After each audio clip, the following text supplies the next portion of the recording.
दोस्तों, स्वागत है एक बार फिर से आपका इतिहास के पन्नों में। यह कहानी है मेवाड़ के कुंवर प्रताप व जहीर सक्का के बीच की। जहीर सक्का एक ऐसा व्यक्ति था जो हर राज्य से कोई ना कोई चोरियां करता रहता था और उसे वापस देने के लिए जहीर सक्का एक मल्ल युद्ध का प्रस्ताव रखता था।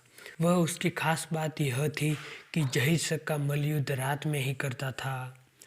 पर उससे भी आश्चर्यचकित कर देने वाली बात तो यह थी कि आज तक जहीर सक्का से जिसने भी मल्ल युद्ध किया वह कभी वापस अपने घर लौट नहीं आया।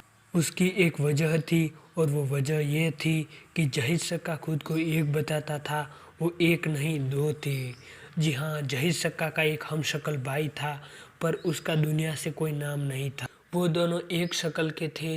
वह जिस किसी को भी अखाड़े में बुलाते वो तो एक रहता, पर जहीर सक्का और उसका भाई दोनों दो रहते, लेकिन पता नहीं चलने देते कि वो दो हैं, क्योंकि वो एक शक्ल के थे। एक प्रहार करता तो एक गायब हो जाता था। जहीर सक्का अपने राज्य के खंडर में ही युद्ध करता था ताकि किसी को पता न चले कि जहीर सक्का का दूसरा भाई भी है एक हमसे। वह खंडरों में युद्ध इसलिए भी करता था कि खंडरों के वाकिफ वो दोनों भाई थे और एक भाई दुश्मन के सामने आए तो एक भाई खंडरों के पीछे छुप सके। यह तो जान लिया हमने जहीर सक्का के बारे में। अब एक बार जहीर सक्का ने मेवाड़ की गौशाला से गायों को चोरी कर लिया। अब गायों को बचाने के लिए यहाँ से गए कुंवर प्रताप, कुंवर जगमाल, हकीम खान व पत्ता चुंडावत। जहीर सक्का ने तीनों की तलवारें व घोड़े जब्त कर लिए और उनको अतिथि कक्ष में लेके गया। पर उन तीनों में से लड़ने वाले एक ही थे, कुंवर प्रताप। रात हुई, लड़ाई शुरू हुई। पूरी रात लड़ाई चली। जहीर सक्का और उसका भाई दोनों थे और इधर कुंवर प्रताप एक। वो दोनों मिलकर भी कुंवर प्रताप का कुछ न बिगाड़ पाए। सूर्य उदय हो गया, लड़ाई को रोक दिया। अब कुछ दिन पहले कुंवर जगमाल ने अपनी रानी माँ पर गोली चला दी थी। तब कुंवर प्रताप ने जगमाल को बहुत ही मारा था। पर इस वक्त जगमाल कुंवर प्रताप के साथ आए थे। वो बंदूक भी साथ लेकर आए थे।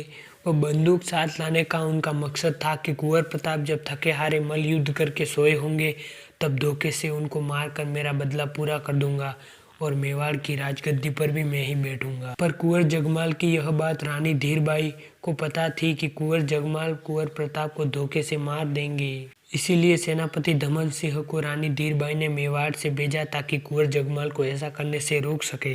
पर कुंवर जगमाल नहीं माने। धमन सिंह व कुंवर जगमाल के बीच में बहस हुई। जगमाल ने धमन सिंह को मार दिया। यह गोली की आवाज सुनते ही कुंवर प्रताप गोली के स्वर की ओर भागे। जगमाल के पास पहुंच गए तो कुंवर जगमाल को यह लगा कि दादा भाई आ गए हैं। अब दमन सिंह को मार दिया है मैंने तो दादा भाई फिर से मुझे मारेंगे। तभी डर के मारे जगमाल खुद को बंदूक से मार रहे थे। तब कुंवर प्रताप बंदूक हाथ से झपटने गए तो कुंवर जगमाल के हाथ से कुंवर जगमाल को ही गोली लग गई। बाद में वैद्य जी को बुलाकर औषधि लगाकर कुंवर जगमाल को जहीर सक्का के महल में ले आएंगे। पत्ता चुंडावत के साथ संदेश भिजवाया कि बची हुई लड़ाई हम आज रात को नहीं कल रात को करेंगे। तब पत्ता चुंडावत को बीच में से ही हकीम खान ने रोक लिया। वह कहा कि हम कुंवर प्रताप की दोस्ती का कर्ज उतारना चाहते हैं। वह आज लड़ाई कुंवर प्रताप के बदले हम लड़ेंगे। तब कुंवर प्रताप धमन सिंह का अंतिम संस्कार कर रहे थे। तब लड़ाई शुरू हुई और कुछ देर चली। तब बड़ी ही चालाकी से हकीम खान ने उन दोनों भाइयों को एक साथ पकड़ लिया और कहा कि बुज़दिलों, मैं दुनिया को बता दूंगा कि तुम एक नहीं दो हो। तब उन दोनों भाइयों ने कहा कि सारी दुनिया को तो तुम तब बताओगे जब यहाँ से जिंदा जाओगे। तब प्रताप भी वहाँ आ गया। सारी बात हकीम खान ने प्रताप को बता दी।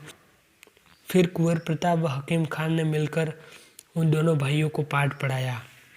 वह सारी दुनिया को बता दिया कि एक नहीं दो है। आप चैनल पर नए हैं तो प्लीज़ सब्सक्राइब करें और बेल आइकन को भी प्रेस करें और आगे अपने दोस्तों में शेयर करें। वीडियो कैसा लगा ये कमेंट कर ज़रूर बताएं।